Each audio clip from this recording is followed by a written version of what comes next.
Hey les amis, nouvelle vidéo aujourd'hui. Ça y est, on est sur le lieu de tir où tout va se dérouler dans quelques instants. Par contre, je vous préviens de suite, il risque d'y avoir du vent. Ça risque d'envoyer du lourd et ça va te plaire. Donner GPS Géotracker, je vais tout faire correctement pour que les gens ils me disent t'as pas triché, nanani, nanana. Non, j'ai pas triché. J'ai ramené une petite surprise. Elle est juste ici. La AV7 Iowan en 70cc. Sachant qu'il y a eu quelques petites modifications encore de fait dessus. Hein. Ah, tu me connais, on peut pas s'en empêcher.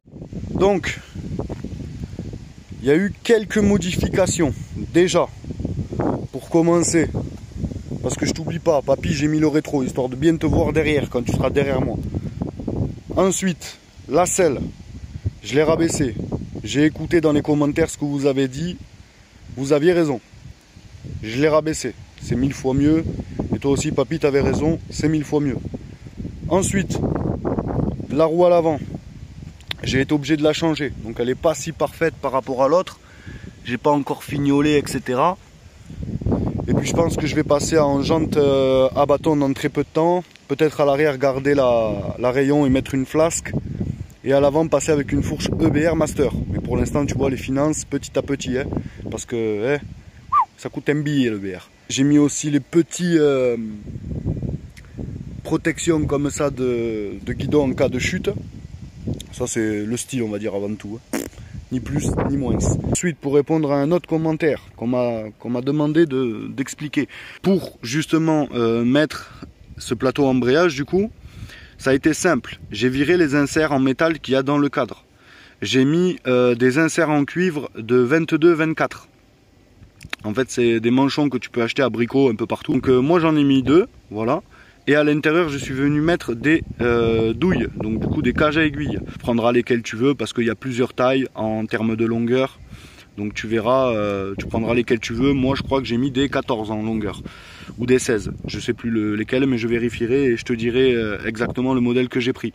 Ensuite, la dernière fois, la courroie, je t'avais dit qu'il n'y avait pas de référence. Et si, il y avait une référence. Donc voilà, je te laisse faire ta petite pause d'écran et aller voir la référence du coup. Sur les sites bien connus comme Mir35, 50 Factory, etc. Si tu veux la même config et que tu veux utiliser la même courroie. Donc, pour parler un peu de ce qui m'est arrivé en galère l'autre jour sur circuit. Alors, pour être tout à fait honnête et transparent, le samedi, quand on a roulé, elle roulait pas mal. Elle avait du mal en termes de démarrage. Donc, le gicleur de ralenti était un peu riche, trop riche même. Mais franchement, elle tirait. Une fois qu'on avait passé le premier quart de poignée, c'était nickel. Sauf que le souci, c'est que quand on est arrivé là-bas, on a eu un souci un peu débile. La bougie qui était en B9 HS avait cramé complet. Parce que quand on avait démarré le moteur pour la première fois, je te mettrai un petit extrait, si je le retrouve d'ailleurs.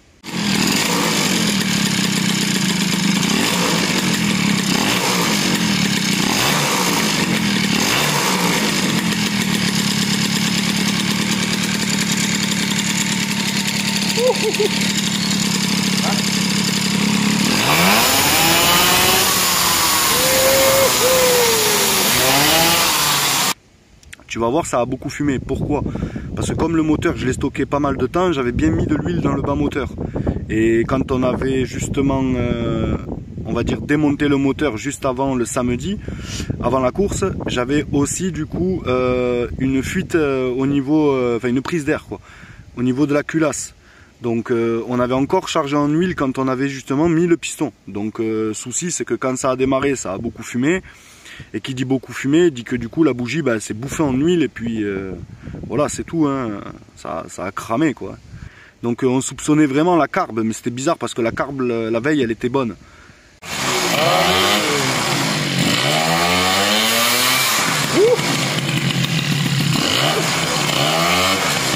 Enfin quasiment bonne, donc ça pouvait rouler, mais le problème c'est qu'au final ça n'a pas roulé très longtemps cette histoire. Donc là maintenant on a changé de bougie, l'indice c'est du B6HS. Sur piste il m'est arrivé une petite couille, j'avais des clapets d'époque et ils ont pas trop aimé la piste. Troisième tour, ploup, dans le bas moteur. Toujours la même config, gicleur en 92, ralenti en 42. Et j'aimerais passer en 40 parce que là elle est un peu grasse au premier quart de poignée, donc ça veut dire trop riche. Ensuite, au niveau des poids, actuellement j'en ai 3 du coup. On avait fait la modification, donc 3 d'un côté, 3 de l'autre, pour être un peu plus lourd, parce que franchement avec les poids d'origine du Variotop, on n'était vraiment pas assez lourd. Au niveau du plateau embrayage, alors on a mis de la CAF sur justement les petits circlips pour éviter que ils se barrent. Il y a aussi les ressorts qui ont été doublés et les lamelles qui ont été comment on appelle ça, meulées gentiment pour faire des rainures, pour que ça accroche un peu mieux. Donc déjà ça c'est une belle modification qui a été faite. J'ai dû rouvrir le cylindre parce que j'avais pas les perfs que je souhaitais. Donc là ce que j'ai fait c'est que j'ai rouvert et j'ai recalé différemment. Donc là je suis calé à 1.10, donc 1,10 mm à l'embase. Les diagrammes je les ai pas repris, mais on n'est pas loin des 190-130. La culasse retravaillée du coup pour un alésage en 46. La bougie B6HS et du coup le taux de compression on est à 12,77. Et maintenant dédicace à Mobonze, hein, qu'il a surnommé la Rainette par rapport à sa jeune couleur et son petit gabarit. Donc Rainette, c'est à toi, let's go. Bon, c'est parti, tu vois, la grande classe avec la selle plus basse. T'avais raison, jeune abonné dans les commentaires. Maintenant, là pour la démarrer, c'est un peu plus fastidieux. J'ai pas la petite flèche, tu sais, qui me permet de clac. Donc, ben, tu connais, petite clé à laine ou petite vis. Hein. Tu la mets ici, du coup, hop, ça prend. Et ensuite, ben, tu décompresses. Et quand ça veut craquer, tu lâches, quoi, tu vois ce que je veux dire. Et la Rainette, elle part. Allez, c'est parti.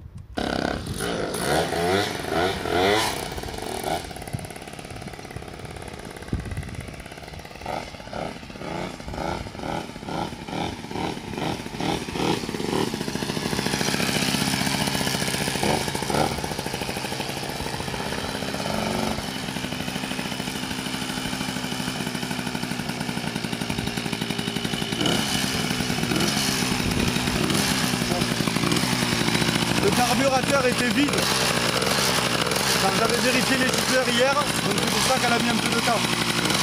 Allez, c'est parti les amis, let's go.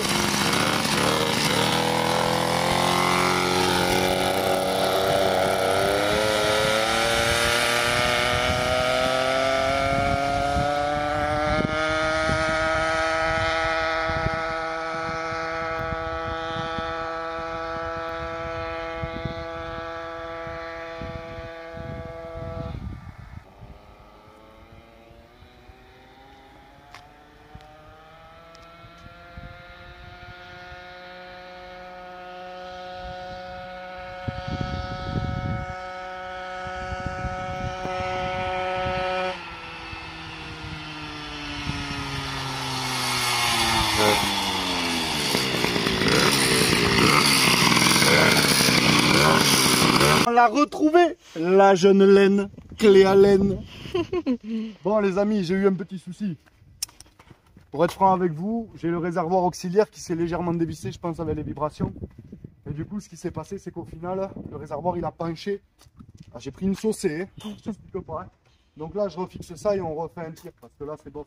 Et en plus de ça, j'ai un léger souci, c'est qu'à l'avant, la roue, ce qui s'est passé, c'est que quand je l'ai mise, elle n'a pas bien collé correctement. Donc quand je conduis, elle a tendance à faire. Donc si le collègue il vient, normalement, il vient avec le petit compresseur manuel là, portatif, donc ça sera top. On pourra lui mettre un coup, elle collera et là, il n'y aura plus de souci là. Mais en tout cas, ça ne nous empêche pas de rouler, ça ne nous empêche pas de kiffer. Et je trouve qu'en perf, on est vraiment pas mal. Elle monte dans les tours, mais là, comme les températures, elles ont vraiment chuté, on était à 42, 44, même 45 durant les derniers jours. Et là, on est retombé à moins de 30 degrés. Donc, fait le calcul, il y a beaucoup de différences au niveau de la température. Donc, je pense que les réglages, ils vont être encore à nouveau à retravailler.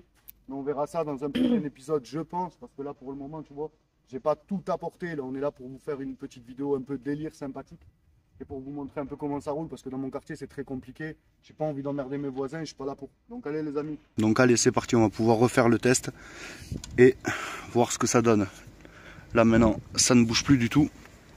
D'ailleurs, pour ceux qui voudraient savoir, j'ai pris 2 équerres que j'ai pliés comme ça, comme ça. Ici, j'ai fait la forme au niveau du coup du réservoir et là, c'est nickel, ça ne bouge plus.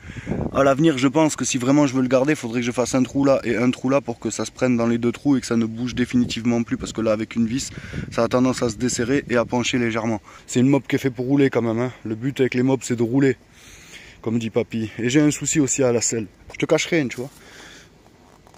Hop, alors je trouve que cette partie ici, il va vraiment falloir que je la renforce, car tu vois, j'ai fixé la selle comme ça dessous en fait, j'ai percé à 12, j'ai mis un écrou de 12 qui passe là à travers dessous et qui reprend ici sur cette petite platine là ici du châssis d'origine. Mais je pense que je vais devoir faire 2 pattes comme ça là pour être tranquille, parce que là, sinon tu vois mon cul il fait clac et là c'est dommage. Donc ça y est, j'ai remédié aux quelques problèmes du coup de la mobilette. Et là maintenant on va passer du coup aux données GeoTracker. Et là j'ai vraiment envie de savoir, car je l'ai encore jamais fait. Et ça me permettra du coup d'avoir une base de données et du coup de l'améliorer pour qu'elle réponde mieux au démarrage, à l'axel, en vitesse de pointe, etc. Et je verrai du coup au fur et à mesure ce que je touche. Déjà c'est sûr, le carburateur, il y a un réglage à faire, à peaufiner. Peut-être la partie plateau embrayage là, mettre des ressorts encore plus durs. Et le vario, ben on est pas mal hein, franchement. Tu vois, par contre mal aussi, vos varios ils rouillent un peu vite hein. Je suis en fond de plage, donc là déjà je suis pas trop mal. Et j'ai aussi une dernière modification que j'ai complètement oublié de vous en parler d'ailleurs. Juste ici au niveau du ressort, tu vois, voilà, j'ai mis un écrou. Alors plus tu serres, plus c'est dur, et moins tu serres, moins c'est dur. Donc là ce que je vais faire, c'est que déjà je vais desserrer un peu, parce que je pense qu'on est un peu trop serré, et on verra du coup la différence, je pense, parce que quand j'avais desserré la dernière fois, elle était nerveuse comme pas possible. Donc allez, let's go les amis, on va faire cette partie avec le téléphone et les données GeoTracker. Donc. Allez, c'est parti, GeoTracker. J'ai fait un kiff, on a sorti le deuxième appareil.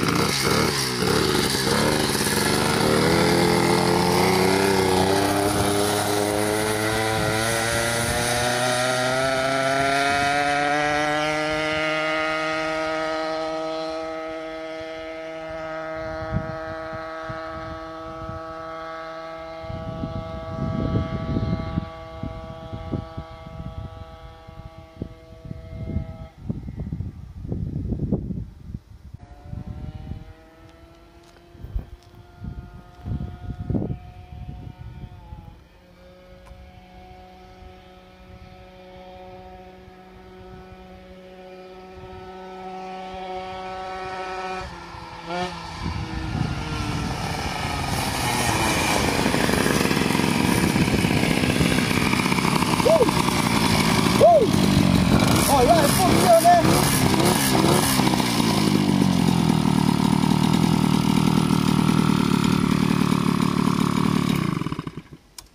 Mon Dieu. Ah, j'ai sauté là-bas quoi. Allez, let's go les amis, je vous montre tout de suite ce que ça a donné avec GeoTracker, regardez. On ne triche pas, hein, comme tout à l'heure pour la V7. 90 km/h, 90 km/h les amis. Oui, ça c'est beau. En 0,97 km, donc ça veut dire que là on est sur 1 km aller-retour, donc en 500 mètres 90 km/h les amis. Ça c'est de la donnée. Vitesse moyenne 51 km/h. Viens filmer ça de près mon petit amour. Montre-leur bien comme il faut. 90 km/h. Qui c'est le petit papy qui me disait 80 km/h max? Paf. Et en plus je suis même pas réglé comme il faut. Ouh là là là là. Là je suis heureux. Là papa il est heureux. Oh là là. Belle donnée. Là ça je vais vous le partager. Facebook, Instagram. La rainette elle prend 90 km/h. Let's go les amis. Bon ça y est les amis. Les données viennent de tomber. Donc voilà, tu vois là, celle-là j'ai un souci. Tu vois, j'ai pris un peu fort là-bas le petit saut. Quand je te dis que là-bas au fond j'ai sauté mon copain. Enculé quand. La selle elle a tordu, donc là il va falloir vite que je mette un renfort. Donc là, hop, je vais la remonter, voilà. Mais il va falloir vite que je fasse un renfort parce qu'à force de plier comme ça là, ça va casser. Donc là les données sont tombées, le pot il est magnifique quand. Oh là là, ça devient bleu chef. Au niveau du pignon ici, je suis en 10 et à l'arrière, je suis en... On va pas tricher, on va bien te montrer en combien je suis. Alors, on le cherche, il est là. 56. Donc tu vois 10, 56. Donc voilà comment je suis du coup en termes de transmission. Donc pas trop mal hein, franchement, 90 km/h, je suis très content de moi. Mais j'ai envie d'atteindre les 3 chiffres. Oui, je suis gourmand, les 3 chiffres. Comme Monsieur Boost, je veux les 3 chiffres. Tu vois ici on est un peu gras, donc je pense qu'on est encore un peu du coup trop riche. Je pense, donc gicleur 92 je vais passer en 90 et gicleur de ralenti je vais passer en 40 et là je pense qu'on sera pas mal. Mais c'est bizarre parce qu'à un moment j'ai eu à fond une légère coupure, mais vraiment très légère, et je sais pas d'où elle vient. Attention, il y a une abeille là, elle va me piquer. Donc je vais essayer de faire un truc, je vais à peine un poil fermer la vis de richesse et je veux voir ce que ça donne. Donc tu vois, je triche pas, elle est fermée à fond. Ce qu'on va faire, voilà, tu vois bien à fond. Ce qu'on va faire, c'est qu'on va l'ouvrir d'un demi-tour. Voilà, tac, et on va voir qu'est-ce que ça donne au démarrage surtout. Parce que là, elle broute légèrement au démarrage. Mais en tout cas, elle marche du tonnerre. Donc allez, c'est parti, on va réutiliser l'application GeoTracker du coup pour voir les performances et avoir des données fiables. Donc ici, la vis de richesse, quand je t'ai montré le tir à 90 km/h, j'étais ouvert de 1 tour. Là, ce qu'on va faire, c'est qu'on l'a fermé de un demi-tour. Donc là, au final, on est couvert de un demi-tour. Donc on verra ce que ça donne du coup et est-ce que les perfs vont changer. Parce que là, actuellement, j'ai pas pris les gicleurs, j'ai complètement zappé les amis, mais bon, c'est pas grave, tu vois bien que quand même... ça tourne pas mal et puis avec le temps qu'on a aujourd'hui, franchement on est pépite. Donc ça se fera encore dans une prochaine vidéo je pense. Réglage du carburateur, on affine un peu au niveau du vario, même si je suis en fond de plage. Et on voit avec le plateau embrayage du coup ce qu'on peut faire de plus. Et peut-être jouer un peu avec l'avance. Mais déjà, ça répond vraiment pas mal. Parce que tu sais, on peut pas avoir non plus la vitesse de pointe et le démarrage. C'est pas possible. C'est pas possible. On peut, mais il y a un moment, un des deux, il va te faire chier. Donc allez, c'est parti les amis. GeoTracker dans la poche et on voit ce que ça donne. Let's go. Bon les amis, on se retrouve du coup dans mon garage pour finaliser un peu la partie de la 40. À la fin du deuxième tir, j'ai eu une couillasse. Au moment de le petit saut là, ça a fait quand j'ai accéléré. Alors je comprenais pas trop et au final je me suis dit ça me rappelle quand même quelque chose. Cette fameuse histoire de clapet. On y est. Encore une fois, les clapets ont cédé. Donc il va devoir ouvrir le bas moteur, Bibi. Enfin, ouvrir le haut moteur et aller chercher ce petit bout de clapet pour éviter qu'il endommage quoi que ce soit. Et j'espère qu'il n'aura rien endommagé. De toute façon, je vais te partager ça dans une prochaine vidéo. Donc, tu vas voir, il y a les petites données, elles vont s'afficher par-ci, par-là. Là. Voilà. Donc 89 km/h, 56 km/h de vitesse de moyenne. C'est vraiment beau. On avait une meilleure réponse, je trouve. Mais du coup, voilà, il faut enrichir, j'ai l'impression. Donc on verra bien ce que ça donne. En tout cas, pépite. Je suis content. Hein. Donc je vais quand même pas me fier au deuxième tir parce que voilà, on a eu ce petit souci là. Et je pensais vraiment que c'était la bougie qui avait lâché parce que c'est une B6, donc non, c'est pas ça. Par contre, il y a autre chose qui a lâché et je vais te montrer, c'est la première fois que ça m'arrive. Alors regarde, j'ai déposé la pièce justement. Alors ici les clapets sont intacts, tu vois, ils sont juste un peu cassés là au bord. Mais alors ici, ils se sont fait avaler, copains, encore une fois, comme mille dieux. Eh, tu bouffes les clapets, toi, c'est incroyable, hein. Et là, il est pas, à mon avis, il est dans le bas moteur, donc il va falloir aller le chercher le coin. Oh purée, quoi. Oh le coin-coin. Oh le coin-coin. Mais regarde surtout ce qui vient de m'arriver. en défaisant l'antiparasite, clac, il a éclaté net, mon pauvre, comme un bibelot qui pète, mon pauvre, c'est incroyable. Alors là, ça, c'était du jamais vu encore, surtout que c'est du NGK, solide normalement, solide la pièce. Tu parles, mon chef, éclaté la pièce, éclaté. Donc, bon, ben, clapet mort, ça c'est clair et net. Donc, changement de clapet. Et je pense que là, cette fois-ci, je vais plus mettre des clapets d'occasion, hein, même s'il y avait une belle petite lamelle carbone, je sais pas quoi là. Les autres, en plus, ils avaient le système là, tu sais, qui se dévisse là, donc c'était bien. Mais manque de peau, j'ai pas envie de les remettre. Et puis le prix des lamelles, tu m'as compris.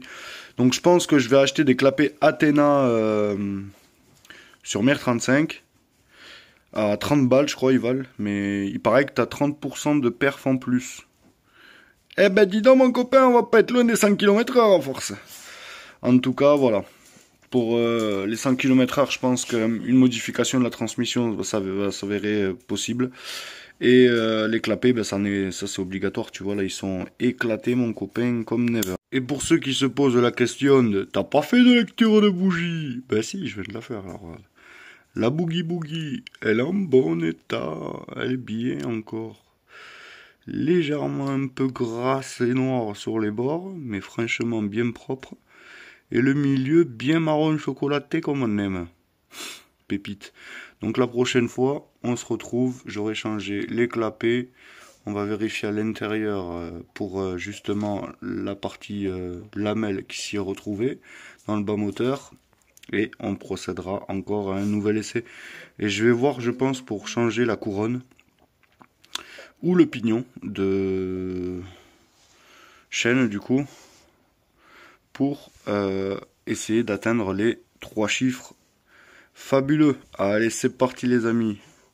À la prochaine. Et on n'oublie pas, on s'abonne. Mais avant, reste un petit peu. Tu sais pourquoi? Là, on voit les tests de la mobilette à Johan. Let's go. Donc allez, let's go. On va commencer à démarrer celle-là. Je t'ai dit un peu prise direct du coup pour le moment. Donc on décompresseur. Et je vais relâcher, ça va la faire démarrer, tu vois.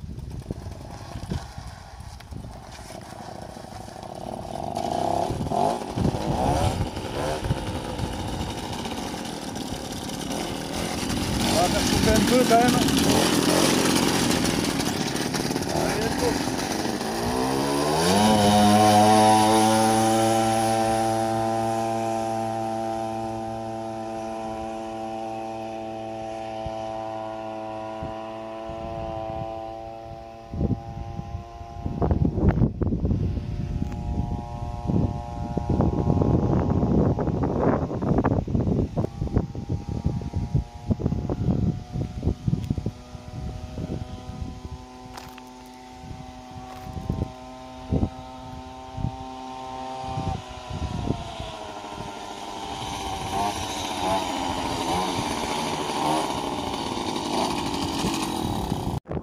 Une fuite là, dès que ça s'allume, il y a une jeune fuite là d'essence là, au niveau du carburateur, donc on va démonter, voir ce que ça donne. J'aime pas cette béquille, elle est un peu raide. Voilà. Allez, on va démonter, voir ce que ça donne, voir ce que ça dit. Il n'y avait pas de fuite avec moi là. Comme il a roulé un peu, il a un peu regardé le carbu, etc. Peut-être qu'il a mis quelque chose pas comme il faut. Donc on va démonter et voir ce qui se passe déjà. Parce qu'en plus j'ai dû enlever un bon bout de jurite parce que la dernière fois ça n'allait pas. Apparemment elle se pinçait, elle était encore un peu trop longue, donc du coup quand le moteur venait à basculer ça se pinçait. Et là lui il avait essayé de changer un peu le truc, mais il avait mis un bout de jurite qui faisait comme ça, enfin n'importe quoi. Donc là on a corrigé le problème, on a remis un petit bout de jurite, collier, etc. Donc là il n'y a plus de problème. Allez, on va voir d'où vient du coup ce petit problème d'essence. Moi j'ai l'impression qu'il vient d'ici. Déjà on n'est pas bien serré. Là déjà on sera un peu mieux serré. Alors j'ai l'impression qu'il vient de sa durite. Comme tu vas pouvoir voir. Attends, hop. Il a l'air d'avoir de la merde là-dedans. Donc on va vérifier ça de suite. Donc je crois que j'ai trouvé une partie de la fuite. On a la petite vis ici là, il y a un joint, et ben tu vois ce joint il est complètement bouffé là. Donc déjà ça c'est un problème. Donc là déjà c'est sûr que de là ça peut fuiter. Donc ça sera à changer je pense. Parce que tu vois là, sinon il n'y a pas une bonne étanchéité. On continue. Bon les amis, on a dit que ce petit joint là, papier là, tu vois dégueulasse là, il est mort, ça y est.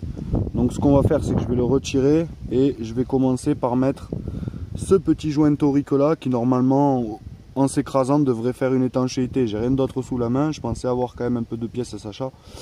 J'en ai pas forcément, donc ce qu'on va faire c'est qu'on va retirer ce petit joint là, carton là, papier là un peu là, et on va le remplacer et on va voir ce que ça donne. Allez, on coupe la caméra et on te montre si ça fuit. Bon du coup, alors ce que j'ai fait c'est que j'ai rajouté déjà un petit collier là pour la durite. Parce qu'au cas où que la fuite venait de la durite, je soupçonne ça aussi, j'ai rajouté un petit collier. Et comme tu as pu voir, j'ai mis le petit spi, du coup le petit joint torique ici. Et on va voir du coup en ouvrant, verdict si ça fuit, parce que du coup j'ai essuyé. Ben écoute, on est bien sec mon chef, donc ça a l'air d'être bon. Hein. Voilà, tu vois bien là, il n'y a plus de problème, il n'y a plus de fuite. Regarde, on va prendre un petit mouchoir Lotus tout neuf. Voilà, et on va venir le positionner là, tu vois, tac, et on va vérifier si ça fuite. Mais normalement, tu vois, il devrait être imbibé, il l'est pas. Donc c'est parfait, déjà il n'y a plus de fuite. On ne salira plus du coup le goudron de ce jeune pas de tir. Maintenant c'est bon, on a remis du coup le carburateur étanche, on va pouvoir remettre le carénage et se refaire un tir, et cette fois-ci avec géotracker. Donc ce sera pas madame qui va me filmer, mais j'aurai le téléphone du coup dans la poche et on verra ce que ça donne. Et là on pourra pas chier, les données elles vont pas être trafiquées. Faut savoir que j'ai un vent de face par contre tout le long, donc au final c'est un peu relou, mais bon ça passe. On va pas se plaindre quand même, on a un joli pas de tir. Allez, la tenue, les gants, le casque, et c'est parti. Donc ça y est, elle est prête, on recommence. Jeune tâche débile d'un carburateur qui fuit. Let's go. Je mets géotracker dans la poche et je te dis ce que ça donne tout de suite. Donc bon les amis, je vous affiche du coup le petit verdict là à l'instant. 70 km/h de vitesse maximale sur 1 km aller-retour. Donc franchement c'est vraiment pas mal quand tu vois que ici là il y a une jeune petite montée là. Donc voilà, et au fond là-bas il faut bien freiner parce que tu as un virage quand même. Donc ça va, on n'est pas trop mal. Donc 70 km/h pour cette AV7 en 70 cc avec juste un petit Doppler ER3, une culasse retravaillée, un pot, un allumage. Les diagrammes ils n'ont pas été modifiés de trop, j'ai juste mis 2 joints d'embase et le cylindre est monté stock. Il n'y a rien qui a été fait dedans. Le bas moteur pareil. Donc je pense que je vais laisser comme ça parce que franchement en termes de démarrage elle a une belle, un beau couple, tu vois, elle a une belle patate. Et ensuite en termes de reprise etc, franchement elle tourne super bien. Je pense qu'on pourrait descendre un peu en gicleur et gagner à peine, mais franchement ça serait chercher le piston, tu vois ce que je veux dire, ça serait chercher le serrage. Et j'ai vraiment pas envie parce que c'est une mobilette qui est faite pour rouler beaucoup et faire des balades. Donc là franchement on est vraiment pas mal avec un petit pot du coup Winner qu'il a gentiment repeint chez lui et qu'il a modifié en plus pour éviter qu'il touche ici et qu'il soit trop bas. Donc il avait recoupé là et soudé, et la pâte il avait remonté. Donc franchement on n'est pas sur un pot non plus haute performance, mais ça fait le taf quand même, hein, purée. Elle avance pas trop mal celle-ci. En tout cas, Johan, tu as plus problème du coup de courroie qui se retourne, car il était venu à la maison de base pour faire cette mobilette. Et quand je lui ai dit alors comment elle va ta mobilette et tout, il m'a dit j'ai un jeune problème, la courroie se retourne durant mon dernier tir, la bougie se débranche et j'ai la durite qui se pince. Donc je lui ai dit t'as essayé ça, t'as roulé avec, t'as fait quelques petites bornes, maintenant à moi de rectifier ces petits problèmes-là et j'irai faire le test en te montrant justement des petites données, etc. pour que tu voies ce qu'il en est. Donc là maintenant il n'y a plus de problème, plus de fuite au niveau de la carburation, tu peux voir là, je l'ai même mis en réserve pour que ce soit full. Donc tu vois il n'y a plus de fuite, donc maintenant en plus on va pouvoir tac fermer. Donc il n'y a plus de fuite, la courroie, tu verras que voilà, elle n'est pas du coup retournée. Et en plus on est en fond de plage, tu vois le petit dernier trait ici là, fond de plage, donc là c'est parfait. Le réglage au niveau des poids, on est comme ça, et franchement elle prend bien les tours au démarrage, elle monte vite, par contre elle monte peut-être un peu trop vite en termes de variateur. Je pense que le variateur se ferme un peu trop rapidement, donc là on est peut-être encore un peu trop léger au niveau de la variation. Il faudrait qu'elle se ferme un peu plus loin, parce que là pour le coup elle se ferme très rapidement. Moi je suis déjà un beau bébé, tu vois ce que je veux dire, mais bon, c'est un très beau bébé on va dire, tu vois, donc ça lui va très bien et ça lui ira très bien je pense à l'avenir, donc on va laisser ça comme ça et on va pas toucher plus que ça. En tout cas elle tourne nickel Johan, tu auras du coup les statistiques, tu auras tout, et c'est avec plaisir que je t'ai finalisé on va dire la mobilette, qu'elle soit nickel pour toute cette fin d'année, que tu puisses en profiter. Et bien sûr on est filmé par une jeune Renette, une très très belle Renette même. Oh qu'elle est belle ma Renette à moi, oh qu'elle est belle hein.